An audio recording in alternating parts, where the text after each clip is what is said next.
Kami menundukkan hati kami kepada Engkau ya Tuhan. Namun kami mengarahkan mata rohani kami ke hadapan Engkau.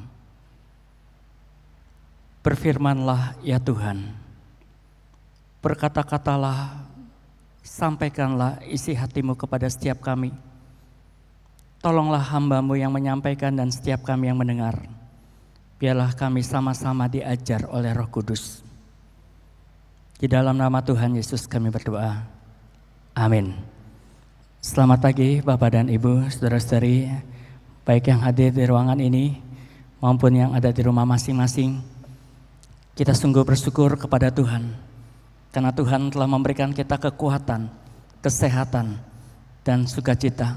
Sehingga pada hari ini kita boleh bersama-sama beribadah. Meskipun kita masih beribadah di rumah masing-masing, namun kami mengharapkan saudara-saudara tetap antusias, tetap bersukacita di dalam mengikuti ibadah kita. Saudara-saudara, pada hari ini kita akan merenungkan firman Tuhan dari Galatia pasal yang kelima, ayat 16 sampai dengan ayat 26. Galatia pasal yang kelima, ayat 16 sampai dengan 26. Demikianlah firman Tuhan. Maksudku ialah, hiduplah oleh roh, maka kamu tidak akan menuruti keinginan daging.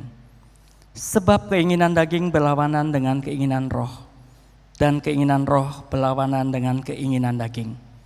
Karena keduanya bertentangan, sehingga kamu setiap kali tidak melakukan apa yang kamu kehendaki. Akan tetapi jikalau kamu memberi dirimu dipimpin oleh roh, maka kamu tidak hidup di bawah hukum Taurat.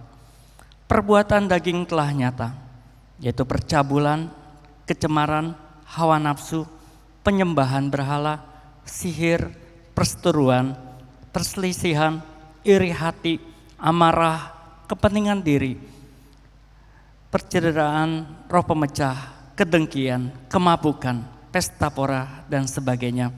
Terhadap semuanya itu kuperingatkan kamu, seperti yang telah kubuat dahulu, bahwa barang siapa melakukan hal-hal yang demikian, ia tidak akan mendapat bagian dalam kerajaan Allah. Tetapi buah roh ialah kasih, sukacita, damai, sejahtera, kesabaran, kemurahan, kebaikan, kesetiaan, kelemah lembutan, penguasaan diri. Tidak ada hukum yang menentang hal-hal itu. Barang siapa menjadi milik Kristus Yesus, ia telah menyalibkan daging dengan segala hawa nafsunya dan keinginannya.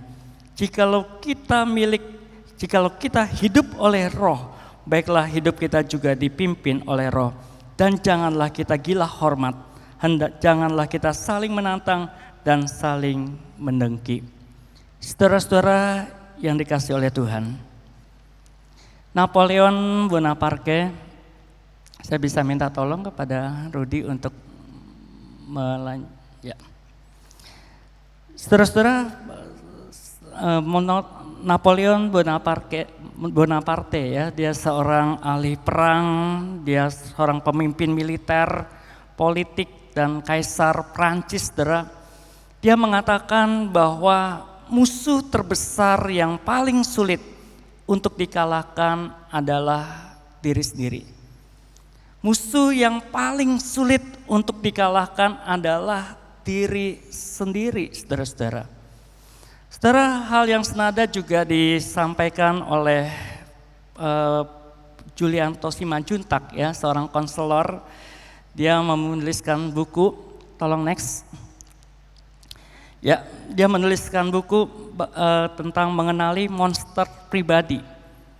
Beliau mengatakan bahwa di dalam diri kita, setiap kita memiliki monster, yaitu sesuatu yang menakutkan atau mengganggu di dalam diri kita. Setiap kita ada monsternya, saudara-saudara, menurut beliau. Yaitu satu area sensitif di mana kita mudah jatuh atau terganggu pada situasi tertentu. Sekali lagi, monster adalah area sensitif di mana kita mudah jatuh atau terganggu pada situasi tertentu. Saudara-saudara, beberapa hari yang lalu Saya mengalami hal yang seperti ini, saudara-saudara. Ya, saya merasa harga diri saya disinggung dan saya tersinggung, saudara-saudara. Kemudian saya merasa bahwa daerah privasi saya terganggu. Kemudian saudara-saudara, saya terpancing dan saya emosi.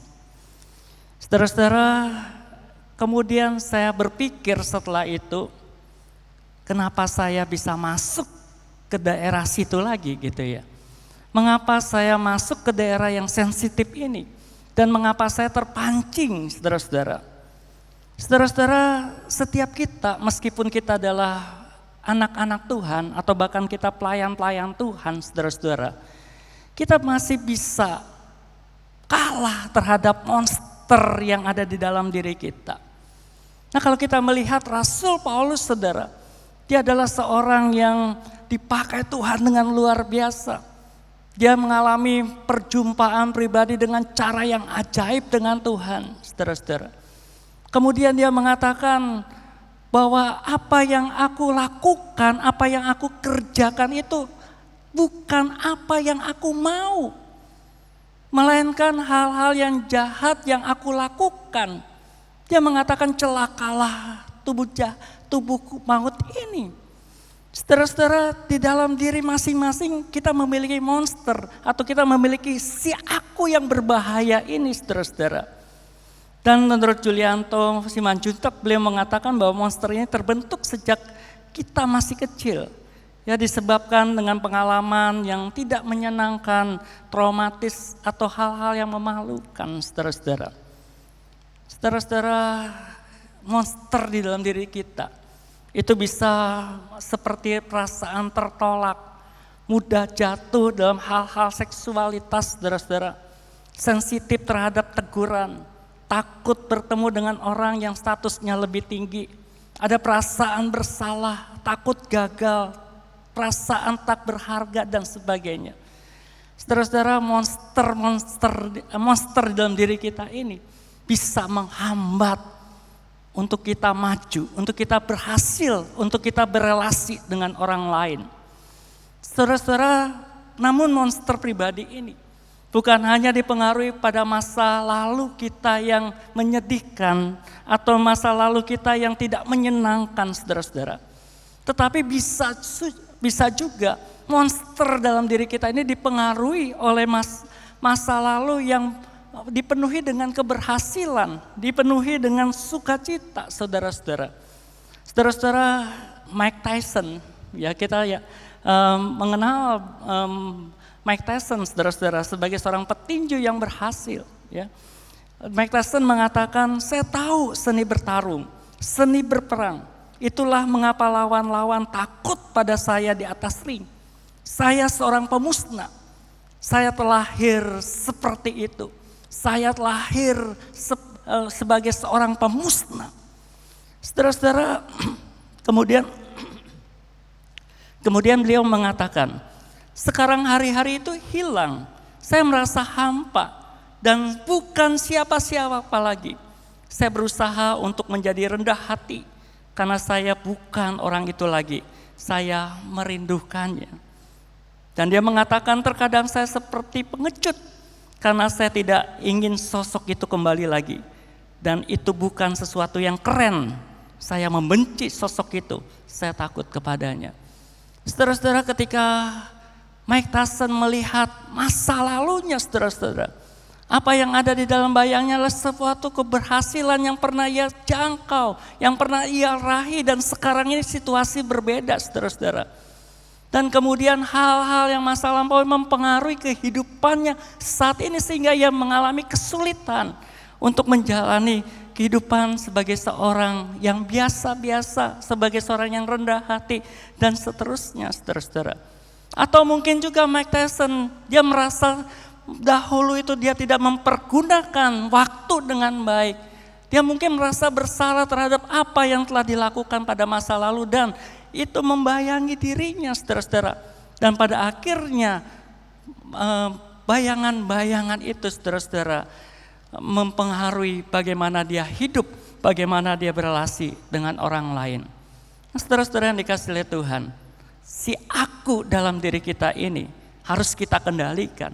Si aku di dalam diri kita ini, saudara-saudara, harus kita sadari bahwa itu bisa menjatuhkan kita, itu bisa merusak kita, itu bisa menghambat kita untuk berhasil. Saudara-saudara, siapakah si aku ini? Saudara, si aku ini merujuk pada diri sendiri, yang oleh kata Rasul Paulus itu terdiri daripada tubuh, jiwa, dan roh. Nah, saudara-saudara, si aku ini terbentuk oleh roh Allah yang dihembuskan Allah ketika Allah menciptakan manusia. Si aku yang berupa roh ini, saudara-saudara, bersifat kekal, saudara-saudara. Dan selain roh ini, si aku juga terdiri daripada tubuh. Di dalam perjanjian lama, saudara-saudara, bahasa Ibrani dipakai kata basar, yang artinya tubuh, badan yang kelihatan ini, yang fisik, yang punya tangan, punya kaki, saudara-saudara, yang kelihatan ini, saudara-saudara. Tetapi kemudian di dalam perjanjian lama, saudara-saudara, ketika berbicara mengenai si aku, selain roh, maka ada yang namanya daging, saudara-saudara. Apa yang disebut dengan sars atau sarkos, saudara-saudara. Nah, bagian sars ini adalah bagian yang kelihatan dan yang tidak kelihatan, saudara. Ya, bagian yang kelihatan yang seperti dalam perjanjian lama dikatakan basar, yang kelihatan wajah kita, segala sesuatu yang ada dalam diri kita, saudara-saudara. Ya. Kemudian, saudara, ada bagian yang tidak kelihatan, yaitu perasaan kita, keinginan kita, kehendak kita.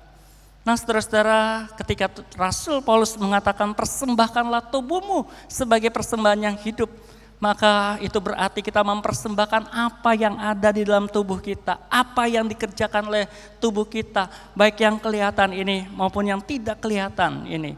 Itulah si aku, saudara-saudara. Saudara-saudara, si aku ini diciptakan oleh Tuhan di dalam rupa dan gambar Allah. Si aku ini mencerminkan kemuliaan Allah, kesempurnaan Allah yang Tuhan ciptakan di dalam diri kita. Kita merupakan pantulan daripada Allah, saudara-saudara. Akan tetapi dosa merusak si aku ini, saudara. Dosa merusak moral kita. Dosa merusak rupa dan gambar Allah di dalam diri kita. Tetapi sungguh kita bersyukur kepada Tuhan bahwa Yesus telah datang, Yesus telah menebus kita, Yesus telah menyelamatkan si aku ini, saudara. Yesus telah memulihkan si aku ini supaya kita bisa menikmati kemuliaan Allah, supaya kemuliaan Allah, kesempurnaan Allah itu bisa terpancar kembali dalam kehidupan kita. Akan tetapi, saudara-saudara, bahwa karena kita pernah jatuh di dalam dosa, natur dosa itu, saudara-saudara, kadang-kadang masih membayang-bayangi kehidupan kita. Walaupun kita sudah percaya kepada Yesus, walaupun kita sudah ditebus oleh darah Yesus, akan tetapi, saudara-saudara, natur dosa dalam kehidupan kita, natur dosa dalam masa lalu kita, saudara-saudara, masih sering membayang-bayangi kehidupan kita. Oleh karena itu, saudara-saudara, kita perlu bertempur terus-menerus. Kita perlu berperang, berjuang terus-menerus, saudara-saudara. Agar si aku ini, keinginan daging di dalam diri kita ini bisa dikalahkan oleh keinginan roh atau keinginan Tuhan bagi kita. Nah, saudara-saudara, Rasul Paulus di dalam ayat-ayat firman Tuhan yang kita baca, dia memaparkan satu kenyataan, saudara, bahwa di dalam diri kita, si aku ini, saudara-saudara, terjadi pertempuran terus-menerus antara keinginan roh dan keinginan daging. Kita lihat di dalam ayat 22 sampai dengan 23, saudara, kita melihat di situ bagaimana keinginan roh atau apa yang disebut dengan buah roh, yaitu kasih, sukacita, damai sejahtera, dan seterusnya, saudara-saudara. Tetapi di samping itu, kita juga berhadapan dengan si aku atau keinginan daging ini, saudara-saudara. Yaitu ayat 19 sampai dengan 21. Percabulan, kecemaran, hawa nafsu, penyembahan berhala, dan seterusnya, saudara-saudara. Dan ini terjadi peperangan di dalam kehidupan kita. Oleh sebab itu, saudara-saudara, Tuhan Yesus mengatakan, berjaga-jagalah supaya kamu jangan jatuh ke dalam pencobaan. Roh memang penurut, tetapi daging lemah. Next. Tuhan Yesus mengatakan berjaga-jagalah. Ya, Tuhan Yesus tahu, saudara-saudara, bahwa dalam kehidupan kita seringkali kita berhadapan dengan si aku yang lemah ini, daging yang lemah ini, saudara-saudara. Dan juga apa yang dikatakan oleh Rasul Paulus, sebab bukan apa yang aku kehendaki, yaitu yang baik yang aku perbuat, melainkan apa yang tidak ku kehendaki, yang jahat yang aku perbuat. Aku manusia celaka. Siapa yang akan melepaskan aku dari tubuh maut ini? Tolong di next. Ya. Saudara-saudara, Rasul Paulus juga menyadari bahwa di dalam dirinya terjadi satu peperangan, saudara, antara si aku tadi dengan keinginan roh. Dan Rasul Paulus mengatakan, siapakah yang akan menyelamatkan, siapakah yang akan melepaskan aku dari tubuh ini, dari tubuh maut ini.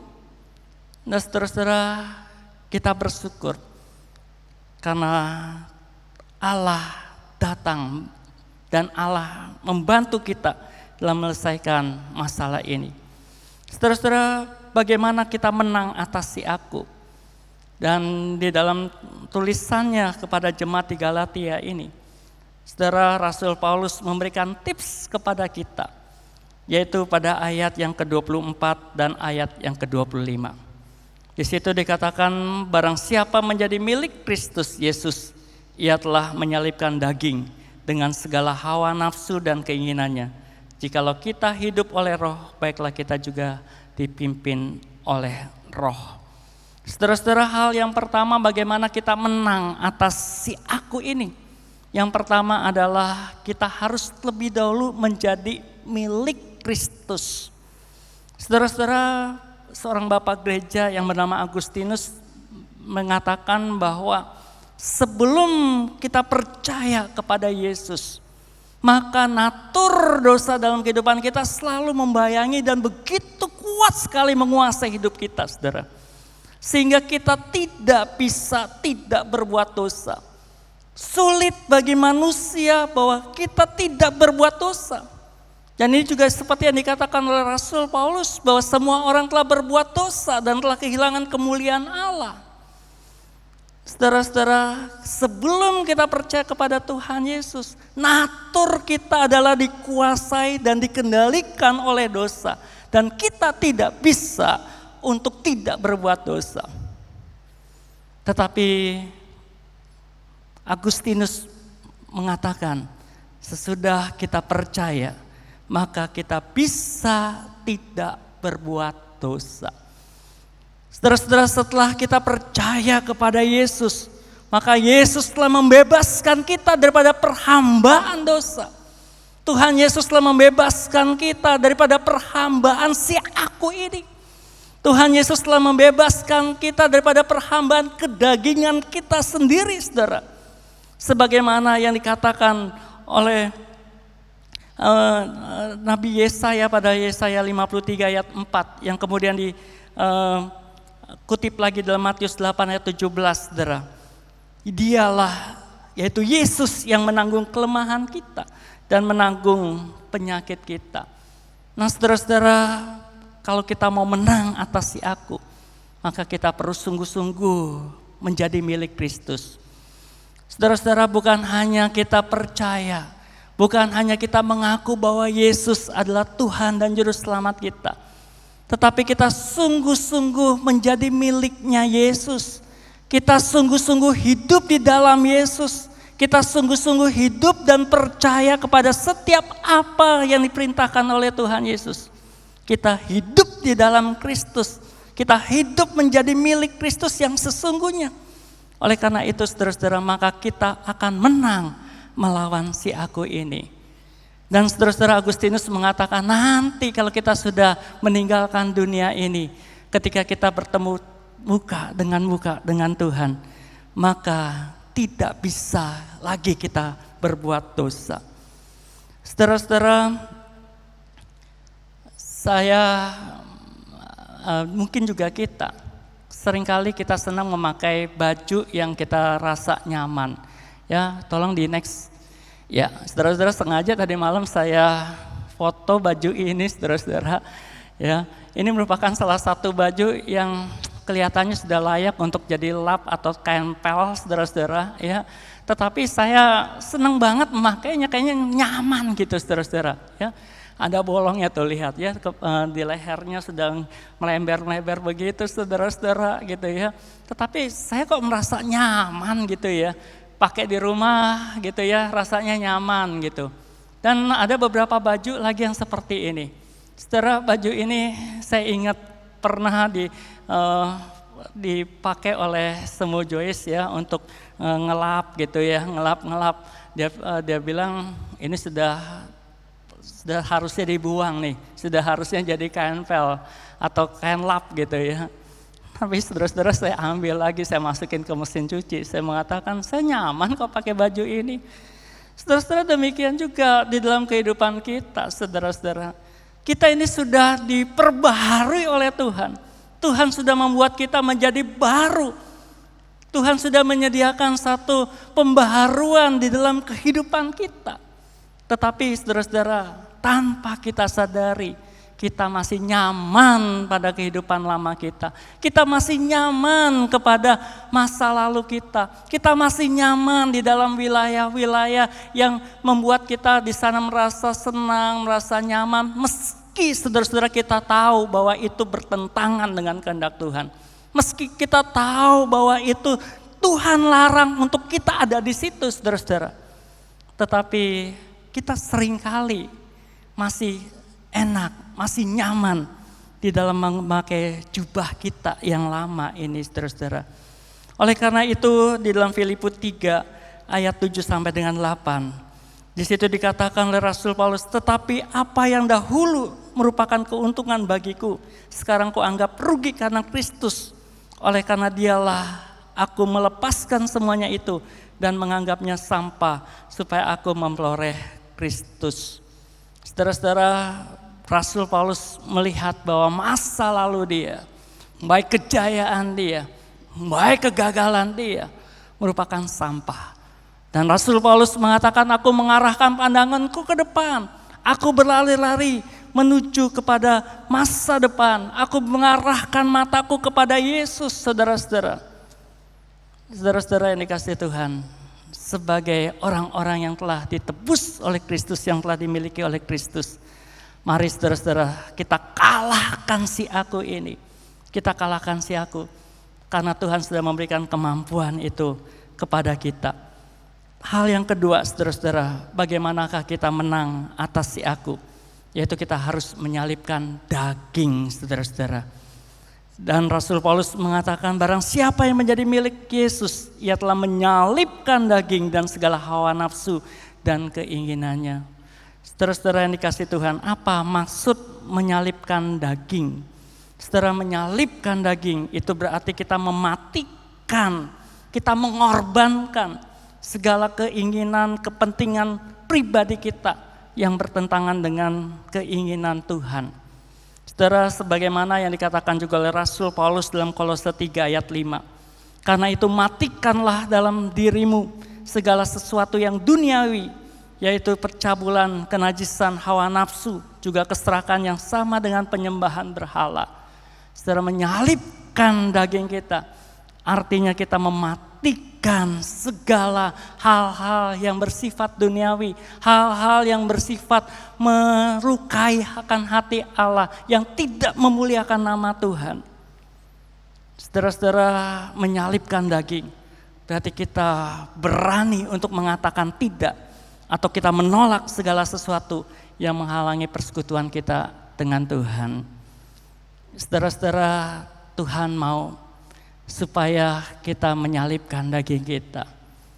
Kristus yang telah tersalib memberikan kemampuan kepada kita untuk kita menyalibkan si aku kita, sehingga hidup kita boleh hidup berkemenangan di dalam Kristus. Dan yang terakhir saudara-saudara, menang atas si aku adalah hidup yang dipimpin oleh Roh Kudus. Barang siapa menjadi milik Yesus Kristus, ia telah menyalibkan daging dengan segala hawa nafsu dan keinginannya. Jikalau kita hidup oleh Roh, baiklah kita juga dipimpin oleh Roh. Saudara-saudara, hal yang ketiga ini, bagaimana kita menang atas si aku? Kita perlu hidup dikuasai, dikendalikan oleh Roh Kudus. Saudara, saya sangat terkesan dengan satu istilah ya, atau satu perumpamaan dipenuhi Roh Kudus, saudara-saudara, dikendalikan Roh Kudus. Itu seperti kapal yang tenggelam, saudara-saudara, ya. Kapal yang tenggelam di lautan, saudara-saudara. Maka ketika dia tenggelam, saudara, semua isi ruangan-ruangan di dalam kapal itu dikuasai oleh air laut. Tidak ada lagi ruang yang kosong, saudara-saudara. Tidak ada lagi celah yang kosong tanpa dari air itu. Demikian juga dikendalikan, dipenuhi atau dikuasai oleh Roh Kudus. Itu seperti kapal yang tenggelam tadi, saudara-saudara. Kita tenggelam di dalam hadirat Tuhan. Kita tenggelam di dalam pengaruhnya Tuhan. Kita dikendalikan seluruhnya hidup kita. Tidak ada lagi ruang yang terbebas daripada Roh Kudus yang ada dalam diri kita. Nah, saudara-saudara, ketika kita dikuasai oleh Roh Kudus, maka hati kita, pikiran kita akan dikendalikan oleh Roh Kudus. Saudara-saudara, seorang penulis buku yang bernama Wesley Brewer, dia mengatakan bahwa hidup yang dipimpin Roh Kudus berarti Roh Kudus mengajak kita serta memimpin kita di dalam kesucian. Saudara, ketika kita menyerahkan hidup kita untuk dipimpin oleh Roh Kudus, maka kita mampu untuk mengalahkan si aku ini. Dan bahkan saudara-saudara, kita terus-menerus mengalami penyucian, kekudusan di dalam Kristus Tuhan. Saudara yang dikasihi oleh Tuhan, firman Tuhan mengingatkan kita pada hari ini, hati-hati terhadap si aku. Si aku ini bisa merusak, bisa menghambat relasi kita, keberhasilan kita, dan juga hubungan kita dengan Tuhan. Oleh karena itu firman Tuhan mengingatkan kembali kepada setiap kita, jadilah engkau betul-betul menjadi miliknya Yesus. Salibkanlah daging dan hawa nafsu hidupmu, matikan itu dalam dirimu. Dan hiduplah dan dipimpin oleh Roh Kudus. Kiranya kita semua diberkati oleh Tuhan dan dimampukan oleh Tuhan untuk dapat melakukan firman-Nya ini. Tuhan Yesus memberkati kita. Amin. Mari kita berdoa. Kami bersyukur ya Tuhan untuk firman yang sudah kami dengar ini. Kami mohon kiranya Roh Tuhan memampukan kami untuk kami dapat melakukan persis sama seperti yang Tuhan mau. Kami menyerahkan untuk ibadah kami dan juga kelanjutan kehidupan kami sepanjang minggu ini. Biarlah Tuhan yang menyertai kami. Biarlah dalam kehidupan sehari-hari kami dapat mematikan si aku, dan biarlah Roh Tuhan yang menguasai dan mengalihkan hidup kami. Terpujilah nama-Mu. Dalam nama Tuhan Yesus kami berdoa. Amin.